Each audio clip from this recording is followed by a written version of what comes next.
Mungu anapokusukuma kutoa sadaka, hana shida na sadaka, ana shida na moyo wako.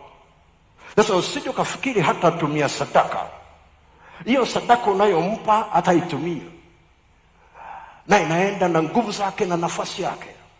Sasa unisikilize, ukiitoa katika mazingira ya namna hiyo, wale wanaopokea hawatakusifia wewe kwanza, watamrudishia Mungu kwanza utukufu, kwa sababu wanajua Mungu ndiye aliyekusukuma ukatoa hiyo sadaka.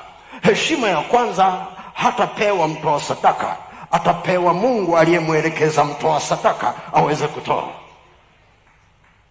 Kwa sababu sadaka ikija na uwepo wa Bwana, unajua karabashaka, unajua kabisa. Bwana Yesu asifiwe. Bwana Yesu asifiwe. Bwana Yesu asifiwe. Turudi kwa mama wa Sarepta. Mnamkumbuka yule mama? Nimewaeleza kidogo pale. Sasa turudi kwa ajili ya pointi. Kwa nini Mungu aamue kuchukua chakula cha mama mjane, amebakiza hicho tu, ale afe?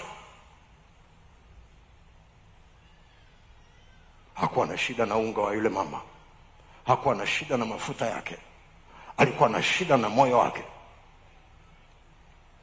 Mungu akitaka kukutunza na kulinda uchumi wako katika kesho yako, mahali pa kwanza atakapokuja ni moyoni mwako. Ana nafasi ipi kwenye moyo wako? Na sadaka unapotoa, Mungu anachotafuta, anatazama nafasi alionayo ndani ya moyo. Unasema unajuaje? Heshima ya agano ni usikivu na utii na utekelezaji wa kile Mungu anachosema, la sivyo agano halina faida. Na ndio maana aliwaambia nitawapa agano jipya. Kwa nini? Kwa sababu lile la kwanza walishindwa kulitekeleza, kwa sababu walikuwa wadhamini wao wenyewe. Agano jipya, Mungu amejua madhaifu tulio nayo, kaamua kumweka mtoto wake mdhamini kwa ajili ya agano, ili chochote tunachofanya tusifanye kwa nguvu zetu, bali tufanye katika yeye aliyeishi ndani yetu. Ili tunapotembea sio sisi tunaotembea, bali Kristo ndani yetu. Amebadilisha kabisa ili kuturahisishia kutembea katika ile agano.